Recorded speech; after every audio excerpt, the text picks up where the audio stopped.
여러분 안녕하세요. 이번 시간에는 히브리서 2장 5절부터 9절에 나타나 있는 주제, 성육신과 십자가의 고난을 통해서 영광을 얻으신 그리스도에 대한 두 번째 시간 강의를 시작하겠습니다. 지난번에 이제 제가 말씀하는 가운데 예수님의 공생애가 33년이라는 그 말실수를 했던 것 같은데, 공생애가 33년이 아니라 공생애 기간은 3년입니다. 3년인데 이제 제가 이제 강의에 열중하다 보니까 예수님의 지상생애 전체를 공생애로 말씀드렸던 것 같아요. 예수님은 30세쯤에 사역을 시작하셨습니다. 누가복음 3장 23절에 보면은 예수께서 가르치심을 시작하실 때에 30세쯤 되시니라, 이렇게 나와 있죠. 누가복음 3장, 이거는 예수님의 족보가 나오는 구절이거든요. 또 예수님의 족보가 또 한 군데 나오는 것은 마태복음 1장에 나오죠. 아무튼 예수님은 지상생애 33년이시고 공생애 3년이다. 이것을 말씀드립니다.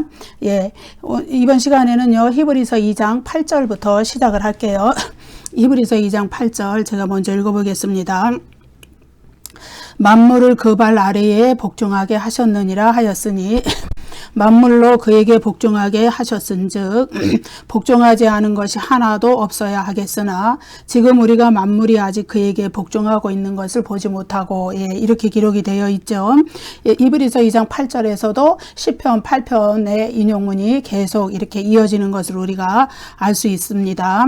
여기에는 이제 하나님 보좌 우편으로 높임 받으신 왕이신 그리스도의 현재적 통치와 또 적들과 만물의 복종, 예수님의 그 적, 사탄의 세력이죠. 그것과 또 우주 만물의 복종, 그것에 대한 주제를 이렇게 이야기하고 있습니다. 이 동일한 주제가 나타나는 곳이 히브리서 1장 13절이었죠. 히브리서 1장 13절에 시편 110편 1절의 인용문, 거기에서도 하나님 보좌 우편에 앉으신 왕이신 그리스도의 현재적인 통치, 예수 그리스도가 그 왕으로 높임 받으신 그 순간부터 지금도 계속되고 있는 예수 그리스도의 우주 만물에 대한 통치, 그러나 아직 완성은 오지 않은 그 통치에 대해서, 그 완성은 그리스도의 재림 때 오실 것이죠. 그거에 대해서 얘기하고 있는데, 그 주제를 다시 히브리서 2장 여기 8절에서 시편 8편 6절의 인용문을 통해서 이렇게 말씀해 주고 있는 것을 우리가 보게 됩니다. 여기에서 이제 이 구절을 좀 구분해서 보면요. 만물을 그 발 아래에 복종하게 하셨느니라, 과거형이죠. 이거는 성취의 관점입니다. 이미 예수 그리스도께서 하나님 보좌 우편에 왕으로 앉으셨을 때에 만물이 그리스도께 복종하는, 우주 만물이 복종하는 영적인 세력이나 또 물질적인 피조세계나 다 그리스도께 복종하는 그러한 복종이 이루어졌다 이겁니다. 그렇지만은 또 그 다음 구절을 보면요.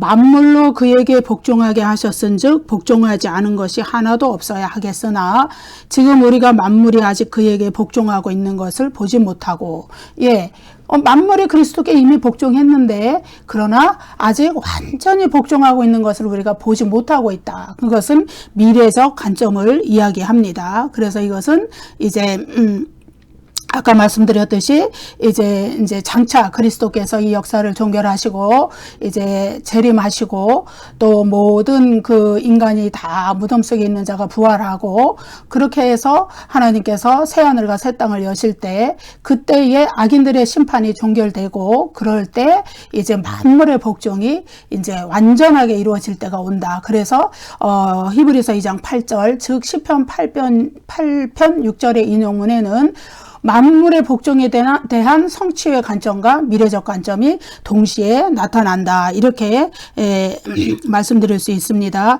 여기에서 실제로 시편 8편 6절의 인용문은요, 만물을 그 발 아래에 복종하게 하셨느니라, 요 구절입니다. 그 뒤에 나오는 구절은 히브리서 저자가 이 인용문에 대해서 해석을 덧붙인 그런 구절이 되겠습니다. 그런데 여기 이제 히브리서 1장 13절과 여기 히브리서 2장 2장 8절이 거의 동일하게 만물의 그 복종에 대한 성취의 관점과 미래의 관점을 같이 이야기하고 있지만, 특히 이제 히브리서 2장 8절에서는 특징적으로 나타나는 게 복종이라는 단어죠. 복종을 강조합니다. 복종의 주제. 예, 여기 보면은 벌써 히브리서 2장 5절에서 벌써 얘기했죠. 하나님이 우리에게 말하는 바 장차 올 세상을 천사들에게는 복종하게 하심이 아니니라. 예, 장차 올 세상은 장차 올 완전한 구원의 세상을 말했습니다. 모든 악의 세력이 종결되고 사탄이 영원한 지옥 불못으로 떨어지고, 그리하여서 이 세상에서 악은 남지 않고 오직 구원받은 백성들로만 구성되는 새하늘과 새 땅의 그 완전한 구원의 세상, 예, 그 세상을 천사들에게 복종하게 하는 게 아니다. 오직 하나님 보좌 우편에 왕으로 앉으신 그리스도께 복종하게 할 것을 하나님께서 약속하신 것이다. 이렇게 말씀드렸죠. 복종의 주제입니다. 여기에도 보면은 복종이란 말이 계속 나타나죠. 복종하게 하셨느니라, 복종하게 하셨은즉, 복종하지 않은 것이 복종하고 있는 것을 복종을 계속 이야기하죠. 그리고 또 여기에 발 아래에, 이 말도 복종의 이미지를, 복종의 개념을 담고 있는 것이죠. 이와 같은 그 복종에 관련된 언어들을 계속 그 히브리서 저자가 반복해서 언급하는 것은 바로 만물의 완전한 복종이 그리스도께 이루어질 때가 온다. 그것을 강조하기 위한 것입니다. 이것은 바로 사탄의 완전한 그 파멸, 멸망, 예, 사탄의 세력이 완전히 소멸돼서 이제 완전히 그 존재 자체가 없어지는 그때 이루어질 일을 말씀드리고 있죠.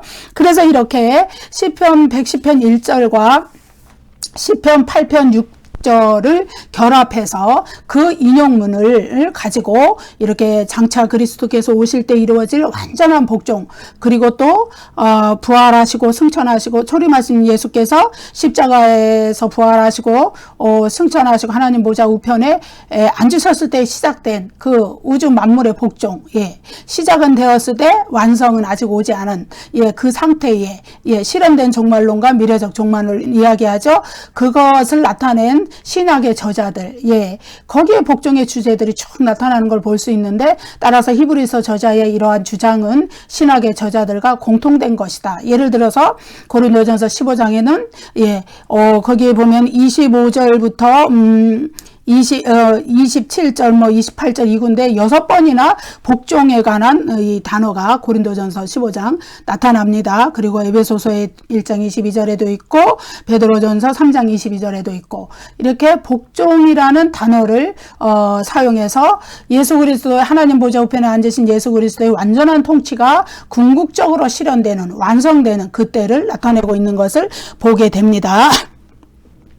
근데 또 시편 8편 그 4절에서 6절의 인용문과 시편 110편 1절의 인용문을 히브리서 1장 13절과 히브리서 2장 8절 5절에서 9절 사이에서 쓰고 있는데요. 여기에 이제 공통적으로 나타나는 재밌는 단어가 발이라는 단어입니다.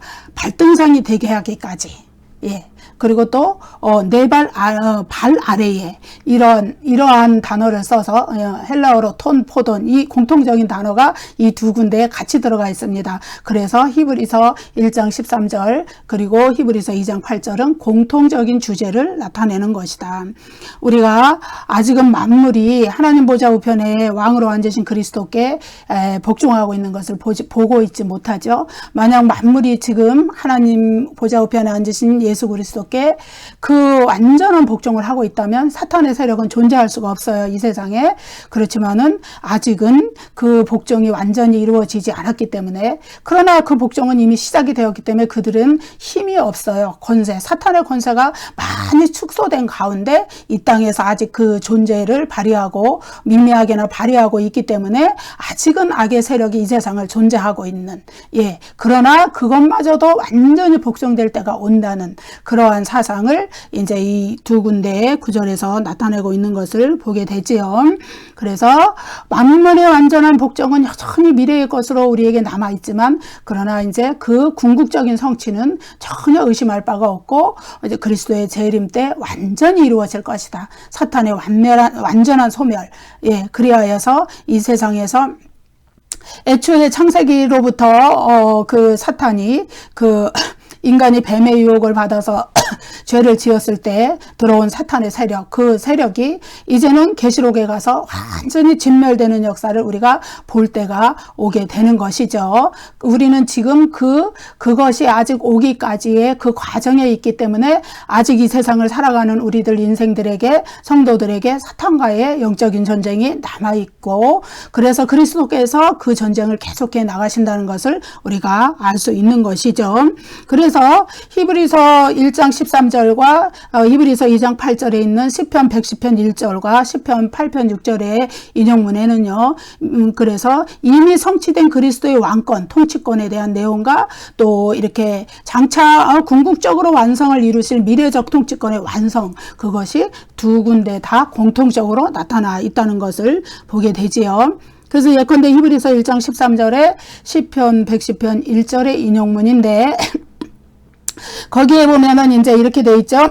내가 내 원수로 내 발등상이 되게 하기까지. 예, 이 말씀이 있죠. 이 말씀은 뭐냐 하면은 미래적 관점입니다. 아직 내 원수, 즉 사탄의 세력, 그리스도의 원수는 사탄이죠. 사탄의 세력에 완전히 굴복하지는 않았어요. 그들은 십자가에서 이미 힘을 잃었고 그리스도께 패배했지만 아직도 그 잔챙이들이 남아서 이 세상에서 구원받은 자녀들을 괴롭히고 또 불신자들을 지옥으로 끌고 가려는 많은 공작들을 벌이고 있는 것을 우리가 사탄의 그 속임수, 예, 미혹 이런 것들을 통해서 그 공작들을 벌이고 있는 것을 우리가 알 수 있습니다. 예, 요한계시록에 보면은요, 사탄의 제일 큰 그 수단이 뭔지 아세요? 인간을 지옥으로 끌고 가려는 가장 큰 수단. 마귀의 괴계라고도 그러고 사탄의 전략, 좋은 말로 하려면 전략이고, 근데 사탄한테 좋은 말 붙여주기가 좀 그러니까 마귀의 괴계, 예, 그것이 뭐냐 하면 미혹이라는 겁니다. 속임수라는 거예요.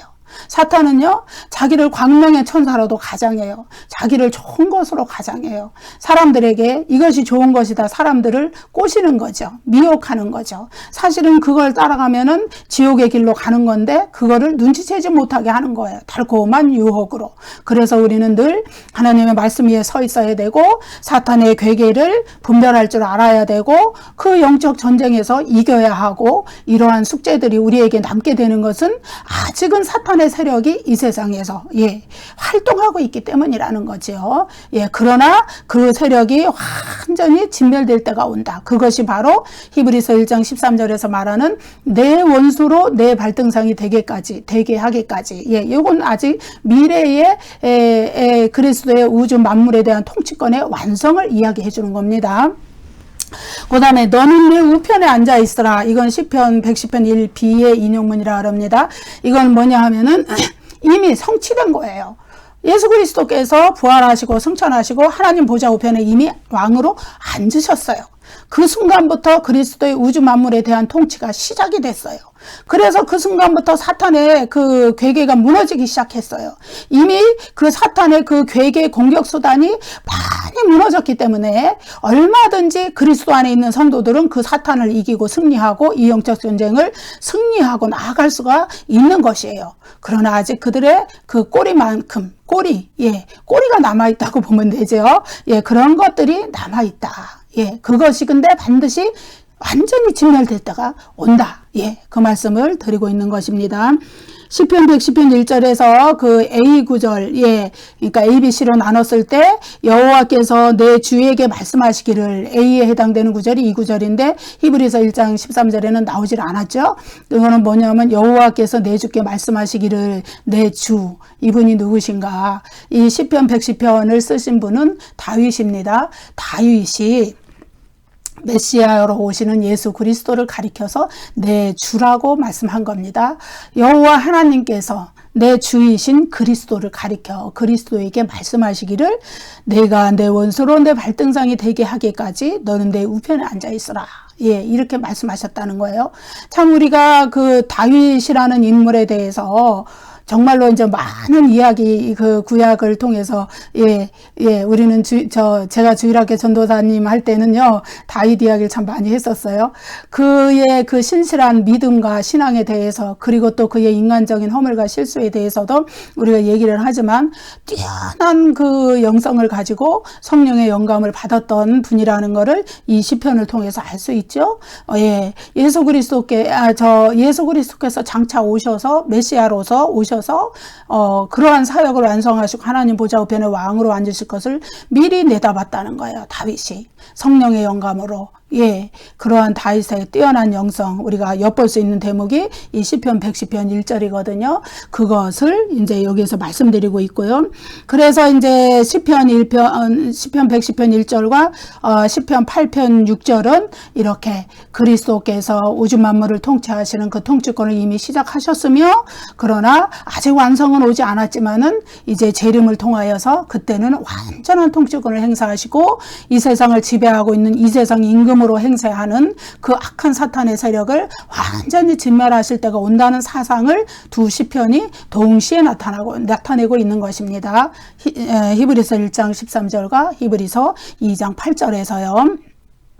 그래서 아직 미래적인 성취는 남아있을지라도 궁극적인 통치의 완성은 남아있을지라도 그리스도는 이미 지금 현재의 하나님 보좌 우편에 앉으신 왕이시기 때문에 그 왕으로서 우주 만물을 통치하시는 행위와 또 사탄의 적들을 계속 다스리고 그들에게 영적인 전쟁을 성도들을 위해서 수행하시는 그 사탄으로부터 하나님의 자녀들을 쟁취하시고 또 그 구원받을 자들을 위하여서 그들이 사탄의 미혹에 넘어가지 못하도록 막으시고 이러한 그 통치를 계속 하나님 보좌 우편의 왕으로 앉으신 그리스도께서 해 나간다는 것을 말씀드리고 있어요.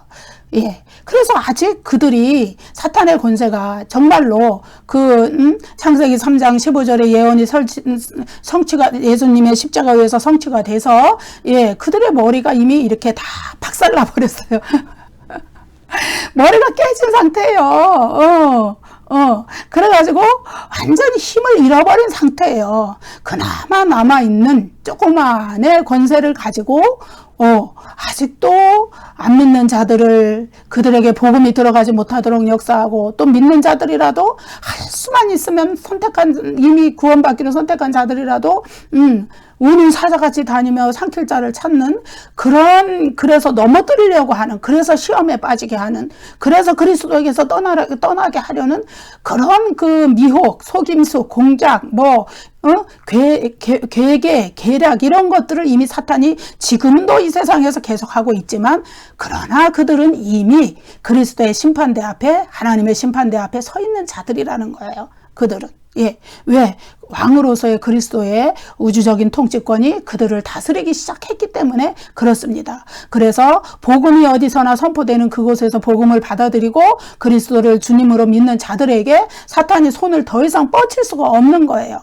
왜? 이 세상에서 복음이 전파되지 못하도록 사탄은 계속 방해 공작을 하겠지만은 그것보다는 그리스도께서 통치하시는 이 우주의 세상에 오히려 하나님이 구원하시는 자녀들이 복음을 받아들이는 속도가 더 크다는 것을 말하는 겁니다.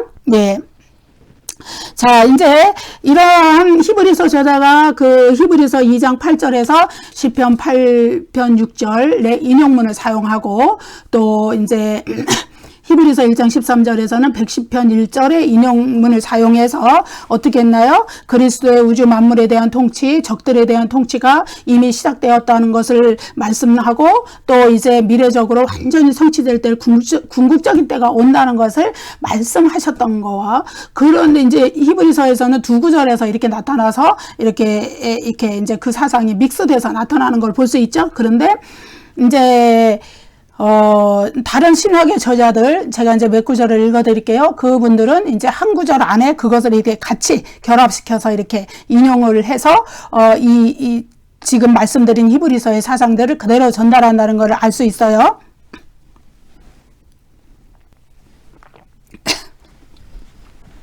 먼저 고린도전서 15장 25절부터 27절까지 제가 읽습니다. 그가 모든 원수를 그 발 아래에 둘 때까지 반드시 왕노릇 하시리니 맨 나중에 멸망받을 원수는 사망이니라. 만물을 그의 발 아래에 두셨다 하셨으니 만물을 아래에 둔다 말씀하실 때에 만물을 그의 아래에 두시니가 그 중에 들지 아니한 것이 분명하도다. 예. 여기서 뭐라 그러나요? 시편 110편 1절에 인용문이 있죠? 그가 모든 원수를 발 아래 둘 때까지, 예. 반드시 왕노릇한다. 옛날 성경에는 불갑을 왕노릇한다 해서 그 말이 지금 제 입에서 튀어나오려고 했었어요. 근데 반드시 왕노릇하신다. 예. 이건 시편 110편 1절의 인용문을 인용해서 그 예수 그리스도의 왕 대신 우주적 통치권을 이렇게 표현을 해준 거예요. 그 통치가 예수 그리스도께서 부활하시고 승천하시고 하나님 보좌 우편에 앉으셨을 때, 왕으로 앉으셨을 때 이미 시작이 돼서 언제까지, 예, 모든 원수를 그 발 아래에 둘 때까지, 아까 말씀드렸듯이 내 원수가 내 발등상이 되게 하기까지, 예, 그게 이제 뭐뭐 하기까지, 헤오스라는 그 헬라어인데 그것이 이제 기한을 나타내는 겁니다. 예, 그렇다고 그 이후에도 예수 그리스도가 왕이 안 된다는 게 아니에요. 왕으로 계속 계시죠. 그러나 그 원수를 진멸하는 기한이 있다는 거예요. 예, 반드시 그때가 온다는 것을 이야기하죠. 무한정으로 영원히 계속되는 것이 아니라 언젠가는 그리스도의 재림이 이루어지고 언젠가는 역사가 종결되고 언젠가는 정말로 우리를 괴롭히던 이 사탄의 세력이 지옥 불못에 둘째 사망일 죽지 않는 그 불못에 떨어지는 날이 반드시 온다는 것을 헤오스라는 헬라어로 뭐뭐 하기까지, 예, 여기도 뭐라고 하나요? 왕노릇 뭐 아래에 둘 때까지, 예, 이렇게 얘기하시죠. 그런 겁니다. 그래서 이건 시편 110편 1절 인용문이군요. 그 다음에 이제 만물을 그의 발 아래에 두셨다 하셨으니 만물을 아래에 둔다 말씀하신 때에 만물을 그의 아래에 두시니가 그 중에 들지 아니한 것이 분명하다. 이 말씀은요, 예, 만물의 복종을 이야기해요. 복종이 완성될 때가 온다는 거예요. 근데 그때에 오직 제외되는 한 분은 하나님이시죠. 하나님 외에는 모든 우주 만물, 모든 영적인 세력, 모든 악한 세력이 다 그리스도께 복종하는 그 완성의 때가 온다는 것을, 이거는 이제 시편 8편 6절의 인용문입니다. 그래서 이것을 한 구절에, 같은 구절에 넣어서 고린도전서에서는 이렇게 바울이 말하고 있죠. 그 다음에 에베소서 1장 20절부터 22절에는 우주적인 승기를 이야기합니다. 우주적으로 왕으로 높임받으신 예수 그리스도에 대해 얘기하면서 또 예수 그리스도의 그 왕으로서의 높임받은 것이 이미 성취된 관점과 또 아직도 미래의 완성을 남겨두고 있다는 동일한 사상을 또 얘기하죠. 제가 읽어볼게요. 그의 능력이 그리스도 안에서 역사하사 죽은 자들 가운데서 다시 살리시고 하늘에서 자기의 오른편에 앉히사 모든 통치와 권세와 능력과 주권과, 예, 이 세상에 오는 모든 이름 위에 뛰어나게 하신다. 예, 왕으로 앉히시는 거예요. 모든 우주적인 그 영적인 세력이나 우주 만물이나 모든 피조세계에 의해 예수 그리스도를 왕으로 앉혀서 그 우주 만물의 그 통치권이 시작되게 하셨다는 거죠. 시편 110편 1절의 인용문입니다. 그 다음에 이제 또 시편 8편 인용문이 나오죠. 또 만물을 그의 발 아래에 복종하게 하시고 그를 만물 위의 교회의 머리로 삼으셨다. 예, 시편 8편 6절의 인용문입니다. 이건 역시, 예, 그 통치권이 시작된 그리스도의 성취가 이미 이루어졌고 그리고 완성이 이루어질 때가 온다. 이 두 가지 미래적 관점과 성취 관점을 두 개 이야기하고 있고요. 베드로전서 3장 22절을 그는 하늘에 오르사 하나님 우편에 계시니, 시편 110편 1절의 인용문이죠. 천사들과 권세들과 능력들이 그에게 복종하느니라. 시편 8편의 인용문이죠. 예, 하나님 보좌 우편으로 높임 받으시는 왕이신 그리스도께 천사들과 권세들과 능력들, 예, 이건 주로 영적인 세력을 이야기합니다. 그들이 이미 복종이 시작되었고 그 복종이 완성될 때가 온다. 예, 그것을 여기에서 이렇게 말씀해 주고 있습니다. 그래서 이렇게 신약 성경에 히브리서 1장 13절과 2장 8절에 나타난 이 사상대로 하나님 보좌 우편에 왕으로 앉으신 그리스도께 온 우주 만물과 모든 영적인 세력과 사탄의 세력, 예수님의 적들, 예, 이런 것들이 다 복종하기 시작했는데 그 완성은 재림 때, 예, 그때에 온다는 것을 미래적으로 이렇게 표현해주고 있는 거, 이것이 신약 성경의 공통적인 사상이라고 할 수 있겠습니다. 아직 만물이 그리스도에게 복종하는 것을 우리가 보지 못하고는 있지만 그것이 반드시 이루어질 때가 온다는 것을 우리에게 이렇게 약속으로 남겨두신 상태입니다. 예, 아직 사탄이 완전히 복종하지는 않았어요. 그 사탄은 예수 그리스도의 재림 때에 완전히 멸망의 때가 옵니다. 이건 복종의 그 정도가 아니라 그리스도께 왕이시여 제가 잘못했습니다 이렇게 복종하는 정도가 아니라 그냥 존재 자체가 없어지는 때가 와요. 언제? 예, 계시록 20장 10절 제가 읽어볼게요. 또 그들을 미혹하는 마귀가 불과 유혹못에 던져지니 유황못에 던져지니 거기는 그 짐승과 거짓 선지자도 있어 세세토록 밤낮 괴로움을 받으리라. 예. 우리가 적그리스도의 삼위일체라고도 표현하는 세력이 있어요. 요한계시록에 가면 나옵니다. 짐승, 거짓 선지자, 그리고 사탄. 예, 사탄의 다른 이름은 마귀죠. 여기에 보면 마귀가 불과 유황못에 던져졌다 이러잖아요. 사탄과 마귀는 동일한 이름입니다. 계시록 20장 2절에 보면은 용을 잡으니 곧 옛뱀이요 마귀요 사탄이라 이름이 여러 개를 가지고 있어요.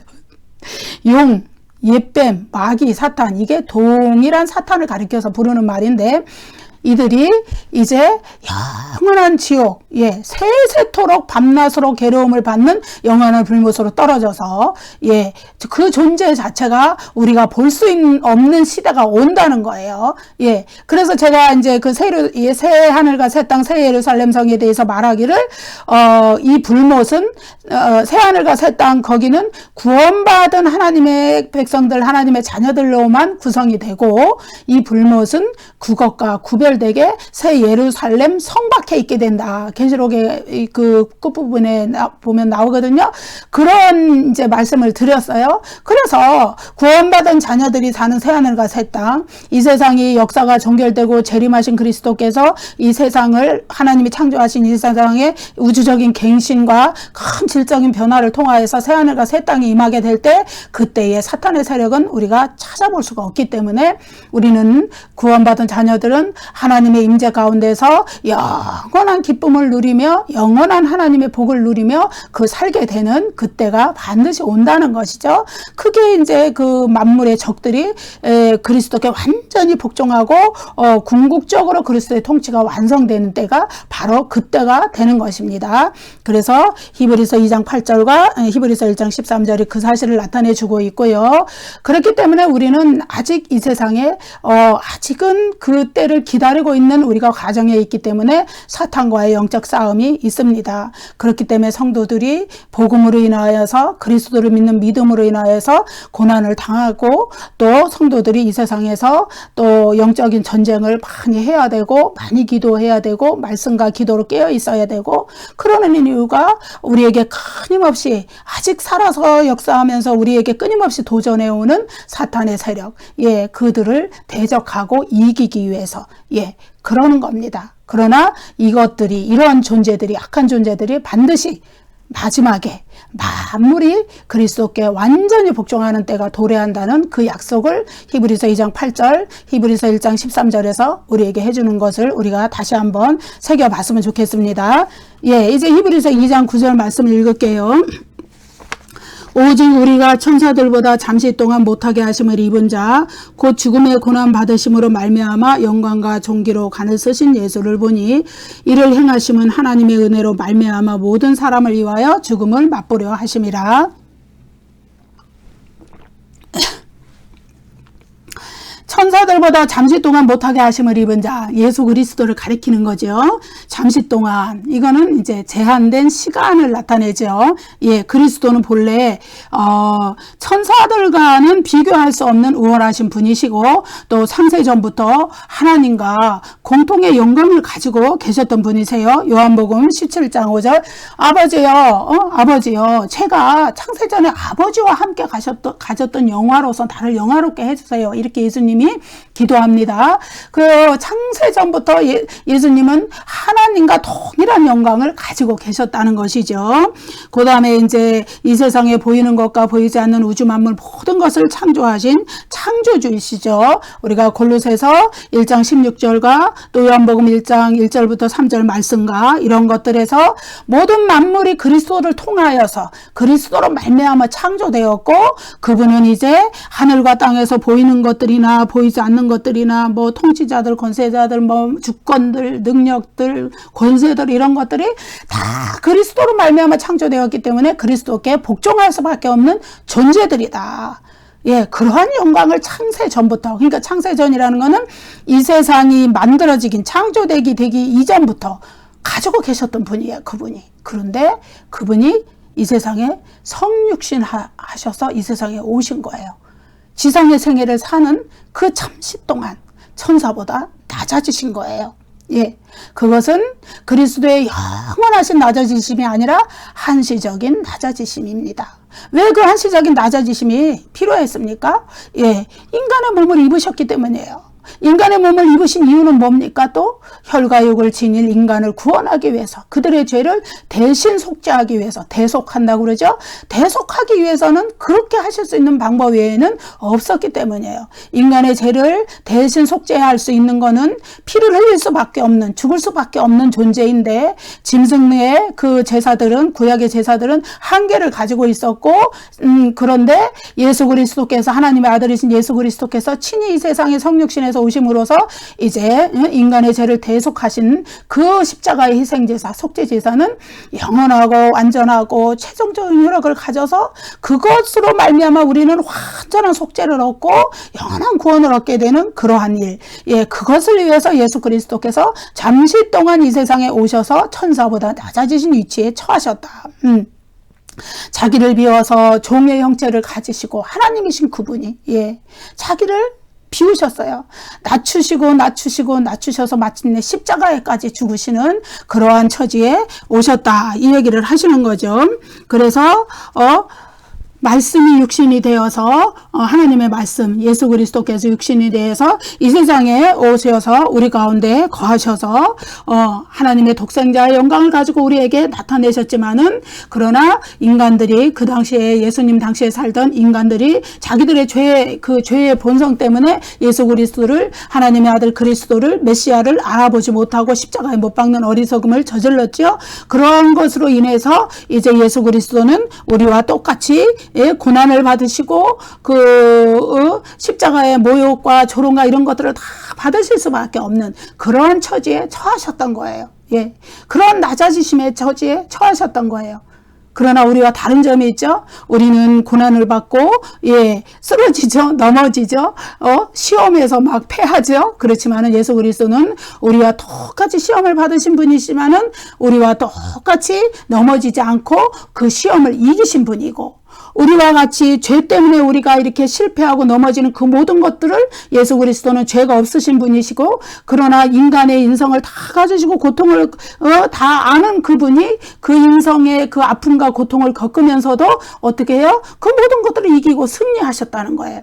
그래서 인간이 잃어버린, 그 죄 때문에 잃어버린 인간의 자유, 예, 태초에 하나님께서 인간을 창조하셔서 에덴 동산에 두셨을 때 인간을 기계적인 존재로 만들지 않으셨어요? 인간을 자유의지를 가진 인간으로 만드셨어요. 예.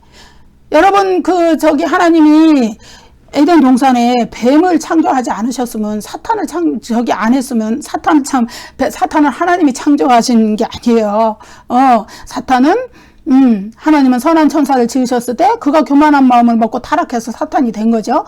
근데 인간에게 만약에 자유의지를 주시지 않고 인간을 기계적인 인간으로 만들어서 무조건 하나님의 뜻에 복종하고 하나님 말씀만 듣게 이렇게 만들어 놓으셨다면, 그러면 인간이 사탄에게 넘어갈 일이 없었을지도 몰라요.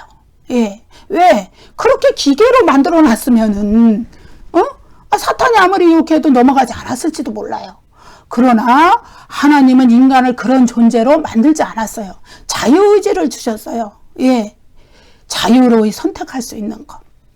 인간의 인격을 존중하시고, 인간에게 자기의 그 영을 불어넣어서, 생기를 불어넣어서 인간을 하나님을 알 수 있는 존재로 만드시고, 예. 그러나 그 자유의지를 그 틈타서 사탄이 인간의 그 욕심을 그 연결고리로 삼아서 들어왔는데 거기에 인간이 넘어진 거예요.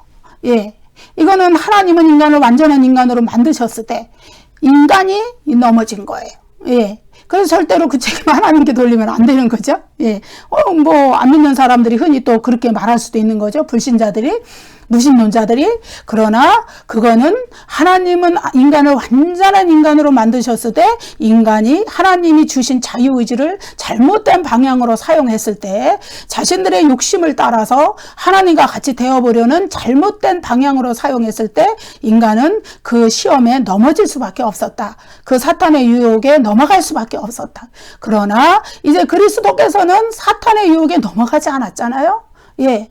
인간과 똑같이 연약한 육신을 가지고 인간과 똑같이 희노애락을 아는, 감정을 아시고 아픔을 아시고 고통을 아시는 그런 존재로 예수 그리스도께서 성육신 하셨는데도 불구하고 예수 그리스도는 그 모든 것을 이기셨다는 거예요. 죄는 없으신 분이죠. 예수 그리스도와 인간의 차이점. 인간은 죄가 있지만은 예수 그리스도는 죄가 없으신 분이에요. 인간과 동일하게 동일한 그 상황 조건을 가지시고 성육신하셔서 이 세상에 오셨지만 죄는 없으신 분. 모든 시험을 이기신 분. 그러나 인간의 연약함을 다 같이 경험해 봤고 그렇기 때문에 인간을 동정하시고 인간을 사랑하시고 인간에 대한 자비하심을 베푸실 수 있는 분. 예, 그런 분이 우리 예수 그리스도시거든요. 피조물에 불과한 인간을 사랑하셔서 인간을 구원하시기 위하여서 그렇기 때문에 예수 그리스도가 겪으신 거거든요. 인간과 동일한 그런 시험의 과정을. 그래서 예수 그리스도는 인간의 구원자로 오셨기 때문에 예수 그리스도의 십자가의 고난, 예수 그리스도의 부활, 무덤으로부터의 부활, 예수 그리스도의 승천, 하나님 보좌 우편에 왕으로 앉으신 이 모든 승리의 과정은 바로 인간을 구원하기 위한, 인간이 사탄에게 승리하고 그 영혼이 구원받게 하기 위한 그러한 승리의 과정이 된다는 것을 말씀해 주고 있습니다. 그리스도 안에 있을 때, 우리가 그리스도 안에 있을 때 예수 그리스도의 승리는 바로 우리의 승리가 되는 것이죠. 예. 자, 이제 여기 2장 9절 끝부분을 읽어볼게요. 이를 행하심은 하나님의 은혜로 말미암아 모든 사람을 위하여 죽음을 맛보려 하심이라. 예. 죽음을 맛보려 하심이래요. 모든 사람을 위하여.